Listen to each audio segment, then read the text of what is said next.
So, what exactly makes a lawyer turn into a documentary filmmaker?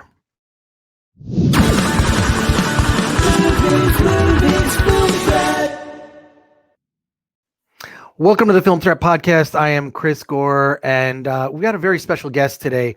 Attorney turned filmmaker Cam Cowan is joining the Film Threat Podcast. Cam, how you doing today? I'm doing great, Chris. I was wondering what your cold open was going to be. That's a good one. That was my cold open. I think it's intriguing. I think it's interesting because, your film Madagascar, which we're going to be talking about today. Right. It's a film addressing huge social issues, how we deal with foreign policy, how it affects other countries, how it's just blind to us, how people in the third world struggle just to survive, just to live. And I feel like so many of those things are invisible to us, like the meatpacking industry, among other things. But and filmmaking in a sense, like I like to say, like I love movies. I have a passion for movies, but when you see how the sausage is made, like at a film market, very different story. Yeah. But someone like yourself, and I've met many documentary filmmakers, you were not a filmmaker, you were an attorney. Right. What was your journey to being a lawyer, and deciding I'm going to be a filmmaker because I'm so taken with this issue that I've just got to learn how to make a movie and then make this film. So can you tell me a little bit about that journey, and then let's talk about the film? Yeah. I've actually come across several lawyers turned filmmakers. I think most lawyers, probably close to 100% of people who want to be lawyers have some sort of social justice sensitivity. And for me, it was, I wanted to become a lawyer. I wanted to understand economics. I wanted to understand law. I wanted to understand the mechanics, the foundational mechanics of our society. A, to understand them, but B, perhaps to influence them in some positive way. And when I became a lawyer, I did quite a bit of pro bono work. My first 3 years as an associate in New York City, I was doing appellate death penalty work, and really got to see how injustice is created. Got to see prosecutorial misconduct, and got to see it as man-made, but enabled by institutional racism, particularly in the death penalty. So I wanted to do that. I continued to do pro bono work as an attorney. My wife and I sponsored a human rights study clinic at my law school. I've always tried to be engaged in that. But there was a point at which I began to enjoy practicing the law less and wanting to focus on social justice and human rights issues more actively. Like you, I love all film, all genres of film, always have been a big movie buff. And but I also had some personal heroes who were documentary filmmakers, who I felt were particularly courageous, very talented, and I wanted to study them, which I did, and decided that it was time for me to take a leap and try to do something bolder sort of on my life's mission for social justice. And so I decided to study filmmaking and create a production company and begin to make films that hopefully would make a difference. Well, it's interesting. Correct me if I'm wrong, but attorneys are required to do some bit of pro bono work in order to keep their, So that really kind of got you into it. But I think that one of the advantages of being an attorney, you can do your own legal work. That's right. Well, Which yeah, for filmmakers, it's the thing that's always forgotten. It's you got to get the E&O insurance, right? yeah, Errors and yeah, omissions. You got to have a certain amount of legal work done. But boy, you can save quite a bit on the budget by yeah, doing yeah. your own legal work. I became a dangerously competent expert in entertainment law, but was also smart enough to hire some good attorneys. Now, what drew you exactly to this particular topic? You wouldn't think like being an attorney in New York that would take you out. What got you to Madagascar and seeing all of the? I mean, we're dealing with injustice and systemic racism here in the United States. It's happening. There is going to be change. It's going to be a sea change. I think I'm hoping that it's not just for show. I'm hoping it's not just going to be something that is just a bunch of political rhetoric that leads to no actual change. But Madagascar in particular has a whole set of different problems all together. How did you become involved in that? And when did you decide I'm making a movie? I'm making a movie because as a way to bring light to these issues. I had. I will say, I think that a lot of the issues in Madagascar, where people live on the edge, the economic edge and the legal edge, every day, are not dissimilar from a lot of the issues we're facing here in this country. So I think it does have relevance. I think the portrayal of characters, the following of the characters that we have in the film, I think resonates with people, a lot of people in their lives, even in the United States. That struggle, that daily struggle, and that perseverance that's required.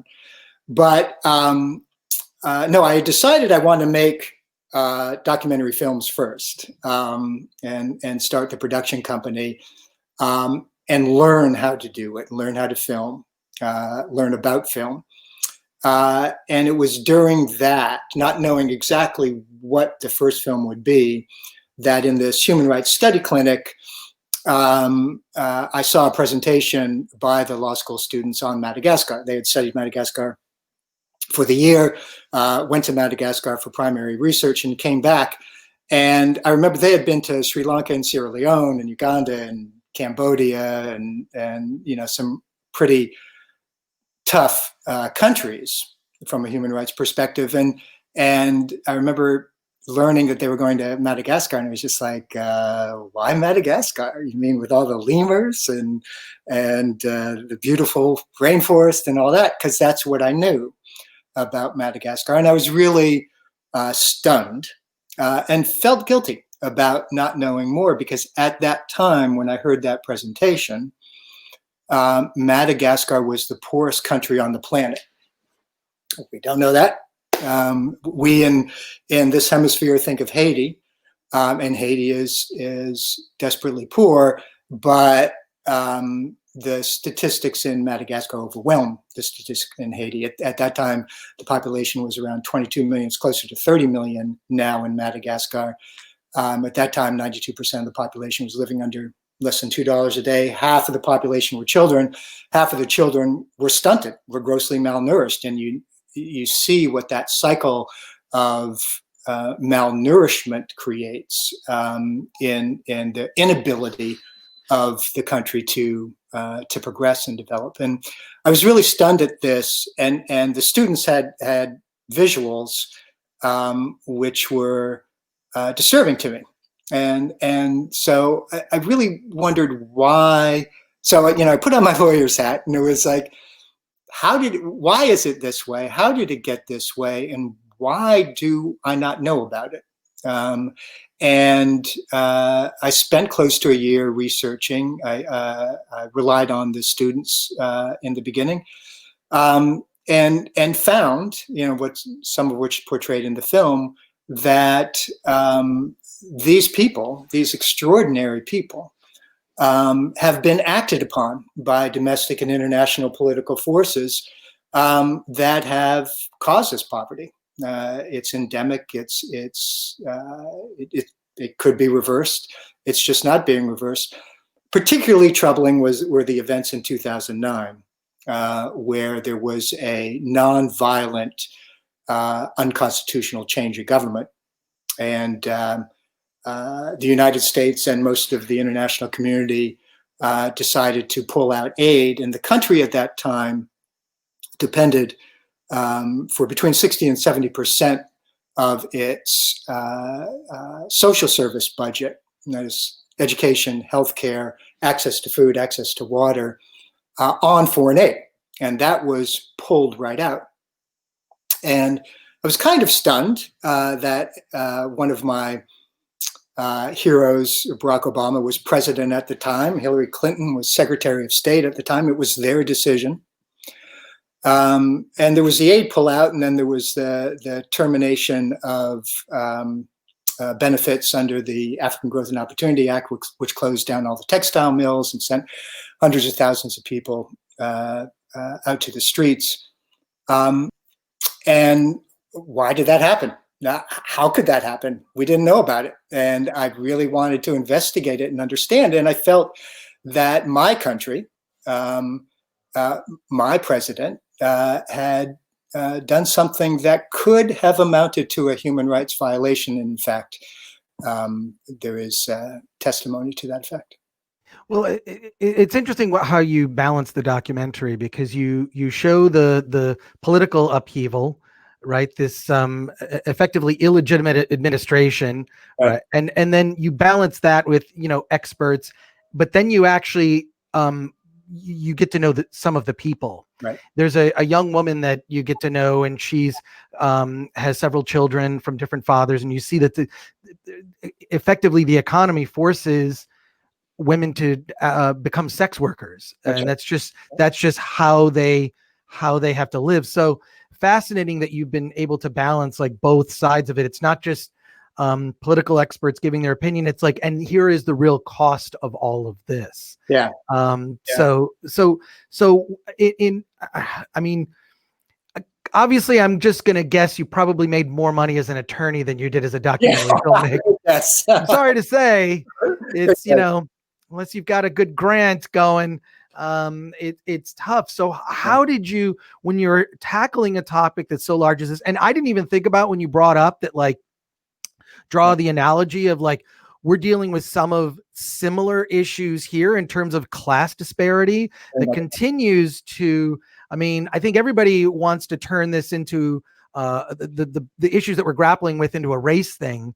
I think it's more of a class thing. Right. I think that we've entered into, not that there's going to be some big civil war. I'm not an alarmist or whatnot, but there's certainly a class war and a divide that we see in other countries, and we think, well, this could never happen here. And I think the way what you portray in the film, I'm not going to say dead on it's a glimpse of our future, but it's a glimpse of a possible future. Yeah. What are your thoughts having been there? And tell me a little bit about the making of, balancing those two layers, the people story and then the political story. Yeah. So you as a filmmaker can appreciate this, but, I knew in studying and a lot of the advice that I got from the people I talked with and tried to learn from was don't do both, right? Don't do the political essay and do a character study, just do a character study. I considered that, but I rejected it. And so in that way, it's kind of a hybrid film. And, I was told it's not going to succeed that way. It's too difficult to do. But I really felt that I did want to portray real people. I wanted viewers to see the real people and understand them. And as I got to know them, I was more committed to that than ever because they're just amazing. And so that people would empathize, but just observe and appreciate and respect what these people have to go through.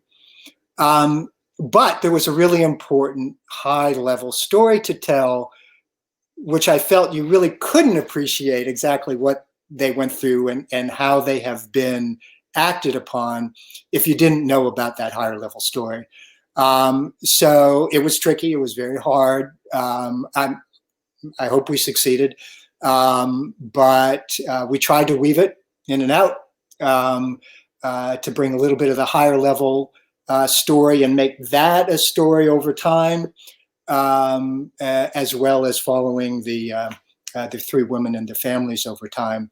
But that was the reason for it. Just talking about the families really wouldn't get the real, the higher level story that has caused them to do the things they are doing now. And so it was important to us to do that.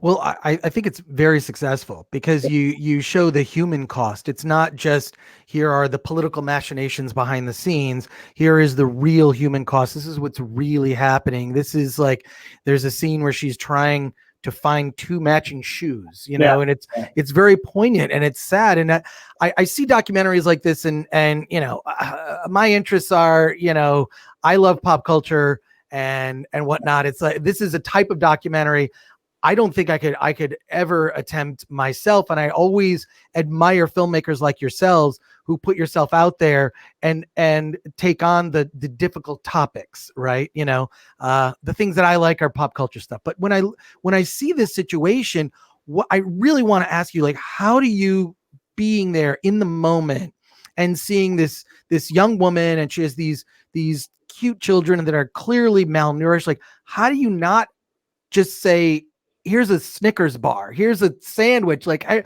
want to help you. If I gave you $10, it might change your life. Like, how do you put distance from the subject so you're not changing reality, but at the same time, like I just think like I couldn't do it. So I just wonder, how do you process that when you're in the midst of doing that?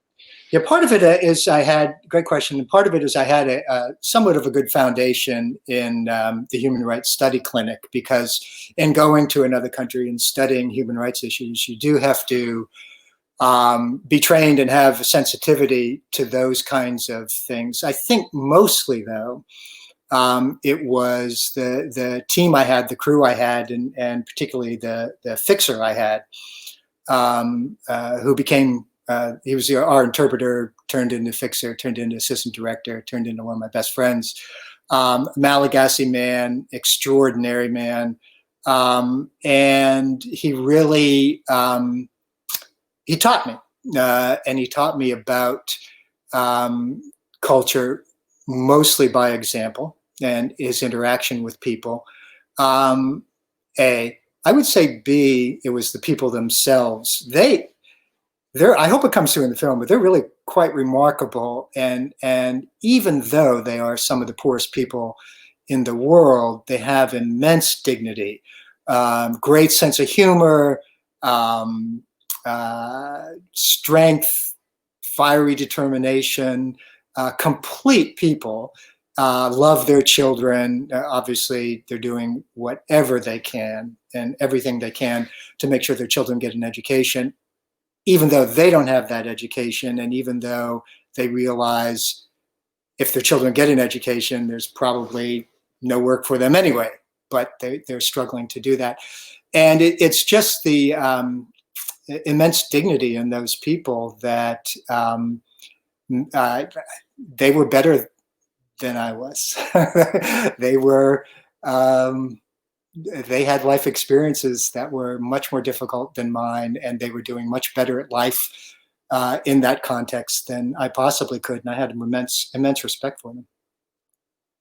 Something, you know, I just admire, like, I love documentaries that tackle difficult social issues. Mm-hmm. And so I admire filmmakers, you know, that can take that on and do that kind of work. So I really admire what you've done with this film and how you've brought all of this to light. I just, boy, that I don't know that I could be in that situation myself. But then I think when you look, you know, they're burdened with different problems. We have different problems, right? So I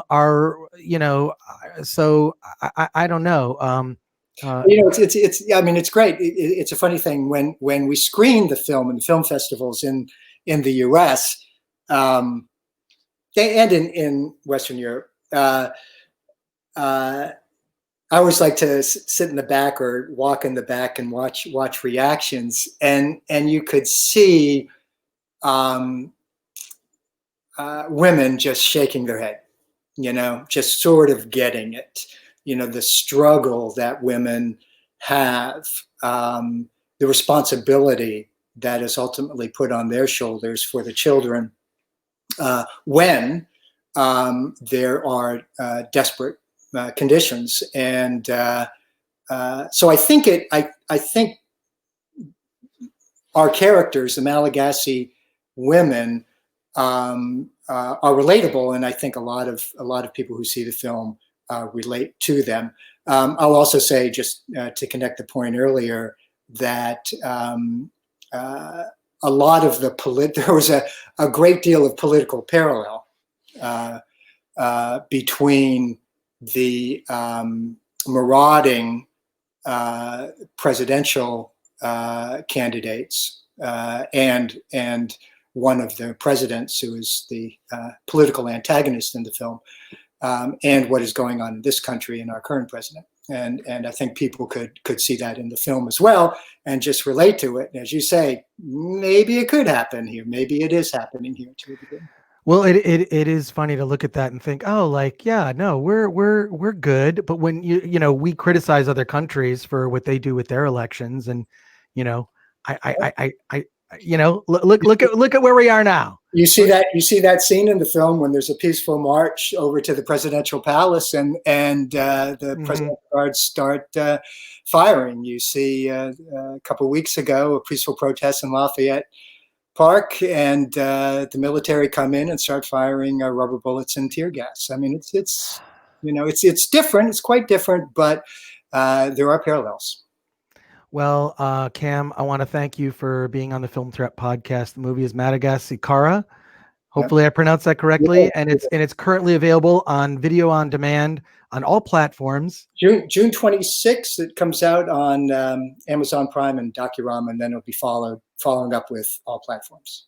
Fantastic. I'm an Amazon Prime subscriber, so I love that. Thank you again for being on the Film Threat podcast, Cam. Really appreciate it. Thank you very much, Chris. Cool. Okay. Bye.